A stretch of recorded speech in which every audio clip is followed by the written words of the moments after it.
When you put up someone's picture at the ORCA meeting and say, this person came into Macy's, the Victoria's Secret guy will raise his hand and say, she has stole, 60 pair of panties from us yesterday. And then the Home Depot person will say, hey, that's the car that her boyfriend drove in and took Milwaukee tools from us. And we build cases at the meetings literally every time, literally.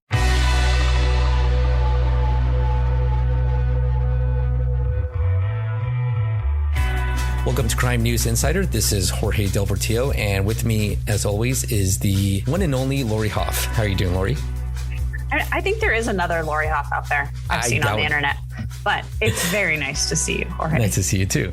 Today's episode, we're going to be talking about organized retail theft. We've seen a lot in the news about these smash and grab robberies. There was this Best Buy in Minneapolis, a Louis Vuitton store in Chicago, a Nordstrom in Walnut Creek, California, that's just outside of San Francisco. And they were all struck by this organized retail theft. But even before these high profile thefts in the news, some cities have been plagued by constant theft. Especially in San Francisco, Walgreens had to close 5 stores due to rampant and brazen shoplifting. And a Safeway in San Francisco previously was open 24 hours a day, but will now operate from 6 a.m. to 9 p.m. due to the relentless shoplifting.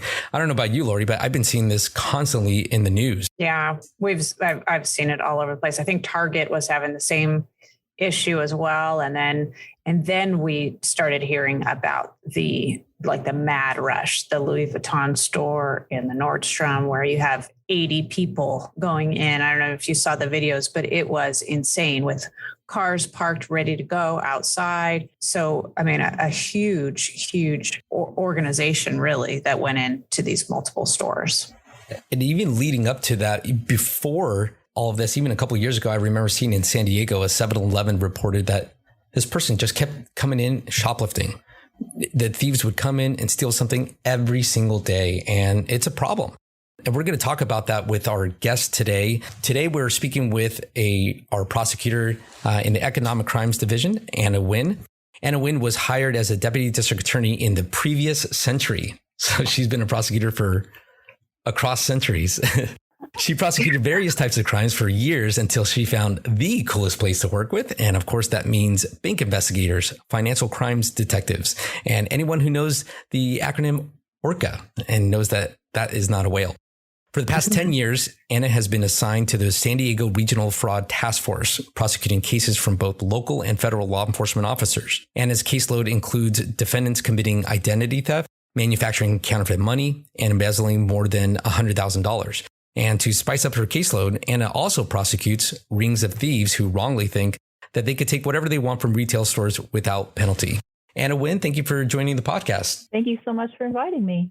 Can you tell us a little bit about, we hear in the news a lot, at least in California, that there's this Prop 47, and that was something passed a long time ago, and that how that affects the shoplifting laws here in California. What is Prop 47?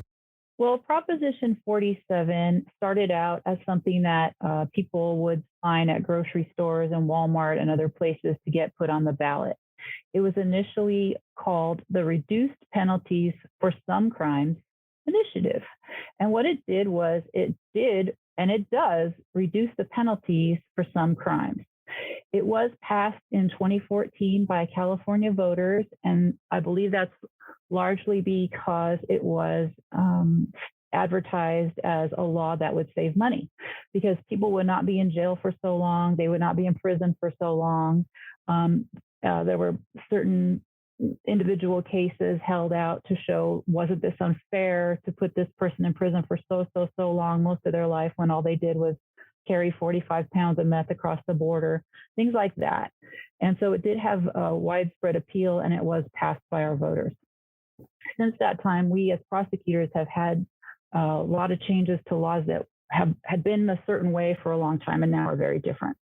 First of all, almost all of our drug offenses were reduced to misdemeanors from felonies. So people who used to be punished as a felon for possessing a certain amount of illegal drugs, now across the board, those are misdemeanors. happens when you change a punishment for a crime from a felony to a misdemeanor, is that it's seen as a lesser crime. There's lesser consequences, obviously. In the case of drugs, that only led to a lot more drug use by people.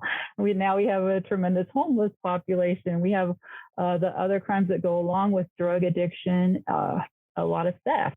And those are not the organized retail crime thefts, but those are just the thefts in general that you see, because drug use and theft, identity theft, credit card fraud, all those sorts of things go hand in hand, because people who are addicted to drugs, they have to get their drugs every day. That's what addiction is. And so they will resort to stealing in order to support their habits.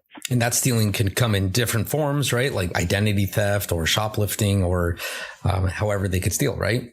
That's right. And how did Prop 47 affect theft crimes, specifically the value of theft crimes? Well, one of the specifics of Prop 47, the law, is that it decimated Penal Code Section 666. Now, Penal Code Section 666 in California was a longstanding law, which is called petty with a prior. So when you had a petty theft conviction, your next time having a petty theft conviction, you would have a harsher penalty. You would go to jail for longer.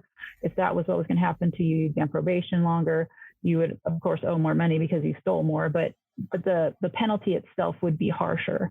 And for subsequent thefts, again, 666 could be put on you the rest of your life. Every time you stole something more, you would get a harsher penalty. Well, now we don't have that. So now you have stolen something that's less than $950 in value from the store, you get a citation. You're not booked into jail. You don't have a harsh penalty. It's a misdemeanor. And guess what? What happens to you the next time you're convicted of petty theft? Oh, exactly the same thing. What about the third time? What about the 12th time? They're all misdemeanors. There's no way to elevate these and to give a stronger consequence to people. Therefore, they are without consequence. And so it led to this humongous increase in thieving from stores.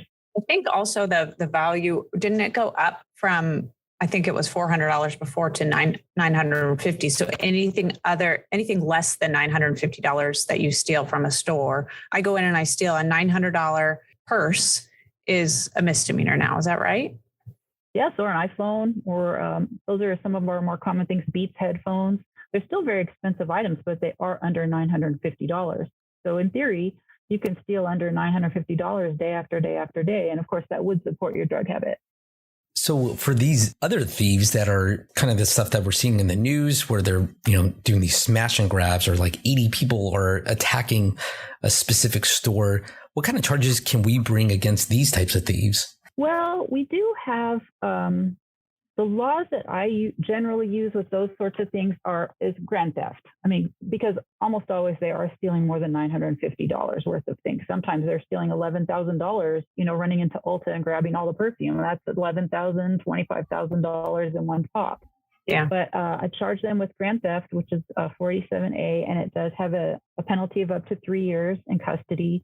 That was not affected by 47. That is one of the very few laws that survived Prop 47 and stayed as a felony. I charge them with conspiracy because that allows me to bring in all the different acts that they're doing and the different people. Sometimes the organized retail theft crews have 2 or 3 of the same people in this incident, and then over here there's a new person with the same other 2, and there's different participants in each one. So conspiracy can bring them all into the conspiracy. They can be charged with Estes robberies, Penal Code Section 211. They are taking the property through force or fear. Sometimes they'll threaten the store clerks, like the store clerks will pull out their phone to start recording the person or take a picture of the person stealing. And a lot of times the thief will say, I'm going to beat you up, put that away, MF, all these sorts of threats. I'll come get you. And they do actually head towards the cashiers or store associates. So those are elevated to robberies. We also charged Penal Code Section 463 looting during the pandemic because that had a harsher penalty for someone who was stealing while the stores were closed for the pandemic. When people end up stealing from these stores, what do the thieves do with them? I mean, I see this term called fencing. Can you explain to the audience what fencing is? Yes, fencing fencing is not an Olympic sport where you say on guard. Well, it is, but it also. I'm just kidding. Okay, it is, but in this instance, that's not what it is at all. A fence is not an athlete. That's not a good person. A fence is a person who accepts the stolen property from the thief, go out and steal directly from the stores. And in a lot of instances, the fence is higher up on the food chain, as we call our little crime syndicates. So they're the ones who are directing, sometimes at the direction of somebody else, but oftentimes it stops with the fence. It's their idea. They're technically self-employed people who are employing other independent contractors to go out and steal from the stores. And in one of my cases, I had a store video of someone, a young man, stealing in the store, putting things in a big bag, and he was holding a phone, and on the phone was a picture of a female lady. You could see her as you blow up the video, and it turned out to be she was the fence, because later on we have video of him giving the product to her in a shopping center parking lot. And so he was actually showing her through FaceTime, should I steal this? He was showing her the store as if she were there, so she could direct him what to steal. So those people collect. The fence collects all the stolen property. A lot of times they sell it at the swap meet. Swap meet. In Southern California, that is what happens. They also sell it online on OfferUp, Craigslist, those sorts of things. And they will advertise it as brand new. And they also, a lot of times, will have what's called a store in their home or their garage. And all the people in their neighborhood know, oh, you can go over to so-and-so's house and buy that. Do your Christmas shopping over there in her living room. And we've actually raided those places and seen they have cash registers. They have all the product clearly marked. They have clothes on hangers everywhere all over the house. So those are the ways they make money from the stolen product. And obviously they make 100% profit, right? Because they're just stolen it straight from the store. So how are we in the law enforcement community going about and catching these people? Wow, that's a really good question. How we do it is in California. 2 years ago, our legislature and our governor signed a new law, the Penal Code Section 490.4, which is organized retail theft crime law. And what it does, it only applies, it's not the best law, in my opinion. It only applies in certain situations, and we haven't been able to make good use of it too much based on how it's written. But it did also have a companion law, which gave us jurisdiction to prosecute in one county for things that happened in all other counties. So, if you have a crooks, usually the crooks, the thieves, are stealing from one certain store. And so they'll do that store up and down the I-5 corridor, just driving from county to county to county. And meaning like these bigger stores like Target or Ulta. Home Depot, Ulta. Yes. So it's inefficient, of course, to prosecute them in every county when they're stealing basically from the same victim, just at different locations of the same store. So we were allowed to aggregate those all together into one case. The challenge is, of course, it's a new thing, and a lot of prosecutors are used to doing things always the same, and a lot of detectives, same thing. So what I've been doing in my caseload is asking my detective, will you please step up and collect the cases from the other counties, because I can prosecute these people in one big giant case. I could put 45, 50 felonies in one case if we, for all the things that they've done, because a lot of times they have done up to 45 or 50 different thefts by the time we can figure out who they are and identify them. And I can tell you that identification is difficult, especially during the pandemic when people wearing masks and that being commonplace. But eventually we were able to identify one, sometimes by a tattoo, sometimes by a license plate, sometimes by their social media. Sometimes, there's various ways. Sometimes their mask falls down, but we do a lot of old-fashioned work where we put out, be on the lookout pictures, and we send them up and down the state. We have organizations that work with us, and a lot of probation officers, they know they're probationers. They know people they've known since they were juveniles in juvenile hall and this sort of thing. So sometimes we get one, and then it's a lot easier to figure out who the other 6 people are. Well, that's a lot of work for you, Anna, especially, and your team, especially when you're taking on all of these cases that may not otherwise be prosecuted or we don't know about. Are you getting business cooperation? Oh my gosh, the businesses are beyond thrilled. And they make it so easy to prosecute. They bring me spreadsheets that have every incident, every store clerk's name on there, their store reports, their police reports when they reported it, all the videos. I mean, they can't do enough for me. They bring it to me on a flash drive, and here's the whole entire thing, and it's beautifully organized, and it's actually very easy to charge 50 counts. And it's very easy to prosecute the cases based on their level of cooperation and the evidence that they seize and gather for me.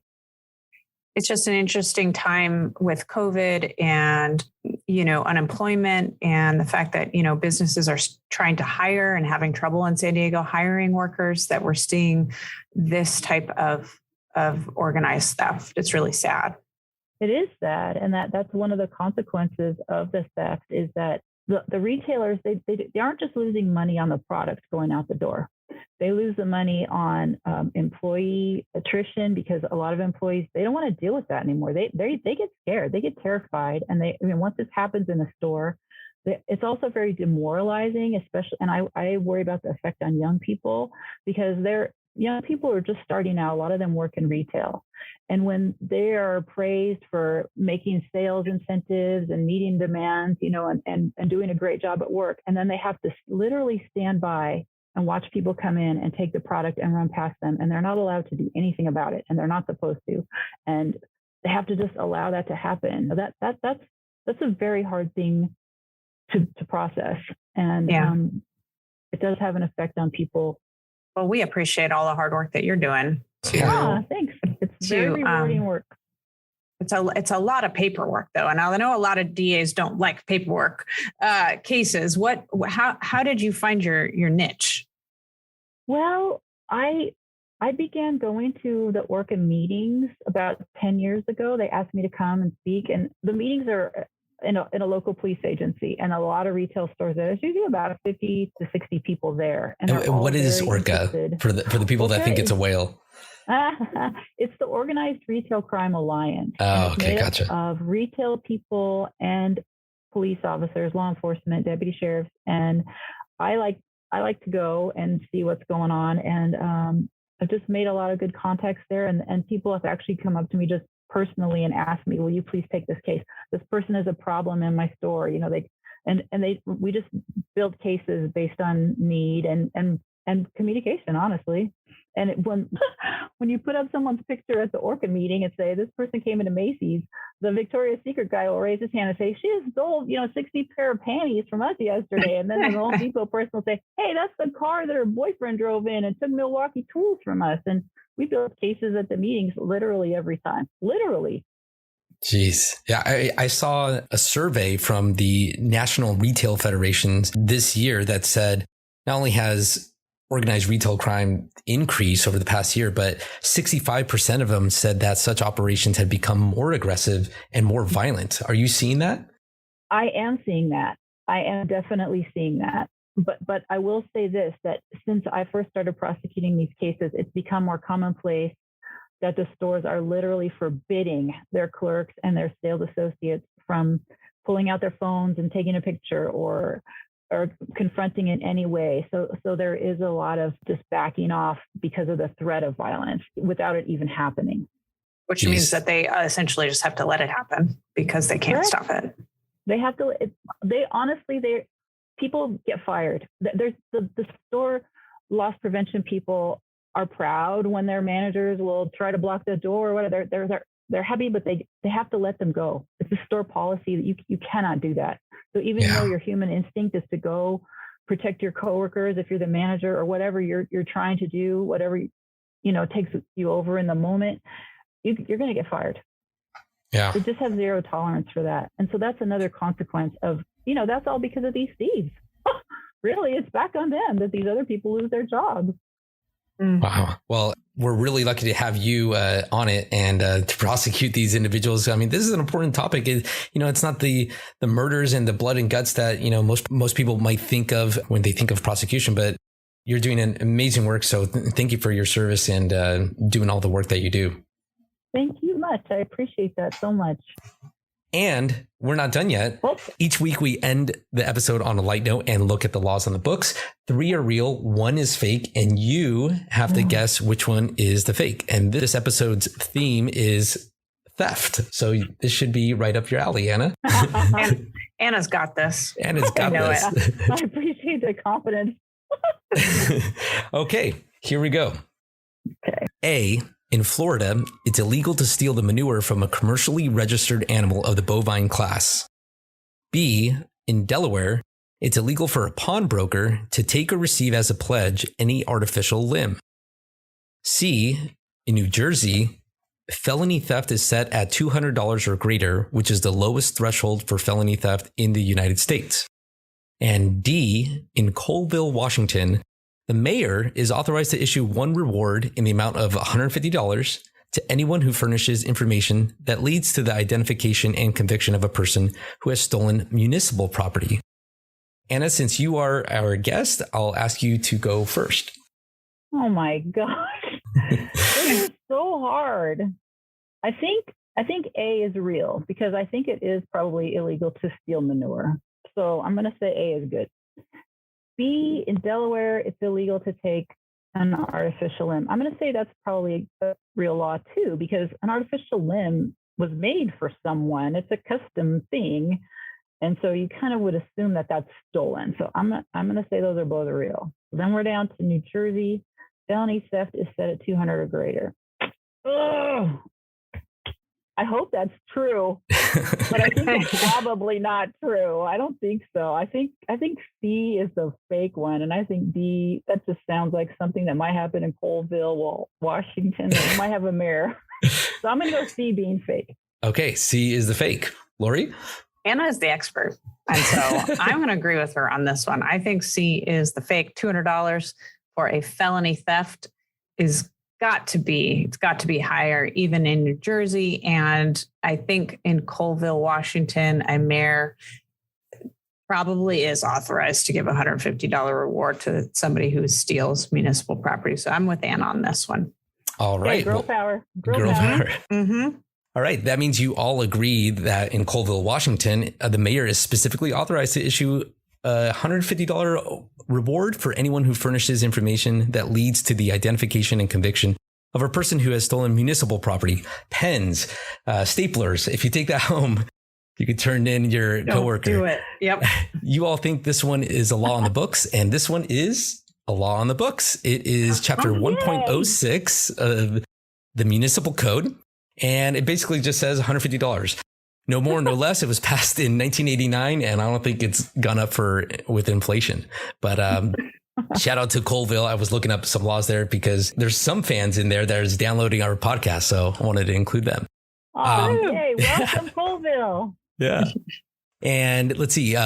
Let's go to B in Delaware. You all agree it's illegal for a pawnbroker to take or receive as a pledge any artificial limb, meaning I can't just go in there and pawn my artificial limb. You all think this is a law on the books, and this one is a law on the books. Title 24, Chapter 23, Section 2307, no pawnbroker subject to this chapter shall take or receive as a pledge or pawn any artificial limb or wheelchair. That's a good policy, right? I think so. Is. Makes sense. I'm assuming someone tried to do that. There wasn't a law on the books, and then they put that on the books. Probably. Yeah. Yep. My bet. That means, let's see, you all think C in New Jersey, felony theft is set at $200 or greater, which is the lowest threshold for felony theft in the United States. You all think this is not a law on the books, and this one is a law on the books. It is actually true. Oh my gosh. It is. It has been unchanged since the first when it was first enacted in 1978. It is section 2C 20-11C3. Shoplifting constitutes a crime of the fourth degree if the full retail value of the merchandise is $200, but does not exceed $500. Basically, the fourth degree is the lowest threshold for a felony. Just a stat for you all is Alaska is the only state that automatically adjusts for inflation. I don't know if you knew that. So that all means an A in Florida is the fake one because it is BS. It is involving BS. That was my little subtle clue for everyone. It is perfectly. It is not a law in the books to steal the manure. I saw it said, you can't steal a commercially registered animal of the bovine class, but nothing specific about the manure. So, oh man, that's okay. That was a close one. That was a hard one. All the New Jersey thieves are moving out to California after this podcast. So. I know. Yeah, for sure. From 200 to 950. Well, Anna Winn, thank you so much for joining the podcast and coming in here and telling our audience about organized retail theft. Appreciate it. Thank you so much, Anna. Thank you, Anna. And Lori, thank you as always. Always a pleasure, Jorge. Thank you so much. All right. And until next time, this is the Crime News Insider Podcast.